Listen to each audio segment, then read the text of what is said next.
जनाब रमेश कुमार वांकवानी साहब। शुक्रिया सर। सबसे अहम इस वक्त जो टॉपिक है वो है मुल्क के अंदर लॉ एंड ऑर्डर और मुल्क की इकोनॉमी।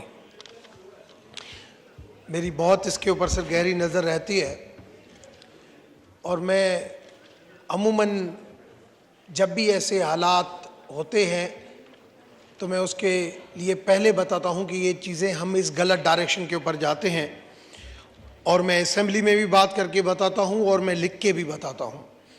हमारा ये माहौल कब ख़राब हुआ? जब अमेरिकन फ़ौज का इनखला हुआ अफ़गानिस्तान से, जिसके लिए हम तालियां बजा रहे थे कि ये हो रहा है वो हो रहा है, उस टाइम से ख़राब हुआ। मैंने उस टाइम पे भी यहाँ पे भी बात की थी और उस टाइम पे भी लिखा था कि हमें अपनी मुल्क की अपने इंटरनल इश्यूज़ के ऊपर देखना चाहिए, हमें उस इश्यूज़ के ऊपर नहीं देखना चाहिए। और उसका सबसे बड़ा नुकसान पाकिस्तान को होगा। पाकिस्तान की जो इकोनॉमी है वो पूरी उस अफगानिस्तान की सपोर्ट के पीछे बैठ जाएगी, और वो मैंने उसी टाइम कहा था जब ये चीज़ें हो रही थी, मगर किसी ने उस चीज़ को वजन नहीं दिया।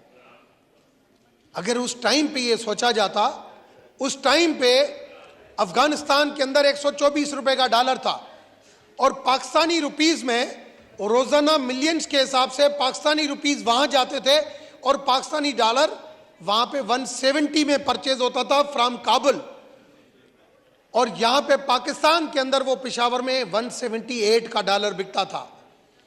और आज 124 का अफगानिस्तान का डॉलर, आज वहां पे 90 रुपीस का एप्रिशिएट हुआ है। अफगानिस्तान का रुपी 124 से 90 पे पहुंच गया है, और पाकिस्तान का रुपी जो यहां पे इस वक्त 170 का उस वक्त था, आज यहां पे 265 270 का पहुंच चुका है, वो भी पाकिस्तान के अंदर। मगर अगर अफगानिस्तान जाओ तो अफगानिस्तान उसको मिलियंस, 5 मिलियन डॉलर रोजाना आपके जो है वो स्पोर्ट्स के जरिए जा रहे हैं। आपके पास लिक्विडिटी कम हो रही है, कोई देखने वाला नहीं है। एक दिन के लिए बॉर्डर बंद हो जाते हैं, एक दिन के लिए खुल जाते हैं। आज से 1-1.5 साल पहले मैं शुमाली वजीरिस्तान गया था, वहां पे मैंने जीओसी के सामने बात की, फिर मैंने आके यहां पे बताया कि आपने फाटा के साथ जो कमिटमेंट किए वो कमिटमेंट पूरी नहीं कर रहे, और ये वक्त आएगा ये बंदे फिर डॉलर के पीछे, ये दहशतगर्दी दोबारा आपके मुल्क में आएगी। आपने जो कुर्बानियां दी हैं वो कुर्बानियां आपकी ऐसे रायगान चली जाएंगी। आपने सिर्फ फाटा को केपीके के साथ एक सैंपल के तौर पर इकट्ठा किया, मगर कभी भी उनके फ्री जोन की बातें कि हम इंडस्ट्रियलाइज करेंगे, हम ये करेंगे, उसके लिए फलाह के लिए काम करेंगे, मगर कभी किसी गवर्नमेंट ने फोकस नहीं किया, चाहे माजी में चाहे अभी। और आज केपीके सिर्फ नहीं, ये बहुत अलार्मिंग सिचुएशन है। आज इंटरनेशनल टूरिस्ट कैसे आ सकते हैं? कायदे-ए-आज़म मोहम्मद अली जिन्नाह ने कहा था कि पाकिस्तान को पाकिस्तान की ज्योग्राफी चलाएगी। मैं मानता हूं कि पाकिस्तान की ज्योग्राफी चलाएगी, मगर पाकिस्तान की ज्योग्राफी तब चलाएगी कि पाकिस्तान के अंदर अमन होगा। मगर क्या पाकिस्तान के अंदर हम अमन पैदा कर सके हैं? हमने कभी इसके ऊपर गौर किया है? एक हमारे लिए ये एक अलार्मिंग सिचुएशन थी।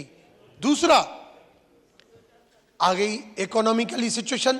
जब भूख और बेरोजगारी बढ़ेगी, जब किसी बाप के या के बच्चे जब भूख से बैठेंगे तो वो क्राइम से नहीं अब कहेगा, वो कहेगा क्राइम हो, कम से कम मैं, मेरे वहां पे बच्चे मरे, इधर से मुझे मार मिलेगी, मैं खाऊंगा, मगर कम से कम अपने बच्चों के लिए करूं। मगर कभी भी इकोनॉमिकली, और आज नहीं, मैं 2002 से कहता आ रहा हूं कि पाकिस्तान की इकोनॉमिकली इश्यूज को टैकल करने के लिए, पाकिस्तान की फॉरेन पॉलिसी को टैकल करने के लिए हमें एक कंसोर्शियम बनाना चाहिए, जो कंसोर्शियम ऑल पॉलिटिकल पार्टी के ऊपर बेस करता हो। जब तक हमारी पॉलिटिकल स्ट्रेंथ नहीं होगी, आज भी मैं आपको सर, मैं 2 मिनट, उस दिन भी मैंने बजट के ऊपर बात नहीं की, मैं कभी भी इररिलेवेंट बात नहीं करता। वाइंड अप कर। अच्छा, आज भी अगर हमें सोचना चाहिए कि आईएमएफ हमसे कमिटमेंट लेता जाएगा, हम कमिटमेंट पूरी करते जाएंगे, मगर जब तक हमारे मुल्क के अंदर पॉलिटिकल स्टेबिलिटी नहीं होगी, आपके लिए न्यू डिमांड्स आएगी। मैं आज भी कहता हूं आपके लिए 3 डिमांड्स आ रही है। शुक्रिया। आज भी आपके बिजली के लॉसेस के लिए आपको कहेंगे आप ये करो, आपको कहेंगे कि हम स्टाफ लेवल एग्रीमेंट आपका तब हम आगे बढ़ाएंगे जब आप फ्रेंडली अपना कमिटमेंट कंट्रीज के देंगे। मेहरबानी करके जो इकोनॉमिकली जो इश्यूज हो गए हैं मुल्क के, उसके लिए जब तक आप चार्टर ऑफ इकोनॉमी बिजनेसमैन को बिठा के, आज आपने मिनी बजट के अंदर हर टैक्स लगाया, क्यों नहीं कमर्शियल बैंक के ऊपर? डार साहब खुद ने कहा था कि कमर्शियल बैंक के ऊपर मैं फॉरेन एक्सचेंज कंपोनेंट्स के ऊपर मैं टैक्स लगाऊंगा, क्यों उसको रियायत दी गई? क्यों वो बड़े ट्रेडर्स जिसके ऊपर जो ओवर टैक्स लगना चाहिए था, क्यों उसको जो रियायत दी गई? थैंक यू डॉक्टर साहब, वाइंड अप कर लीजिए।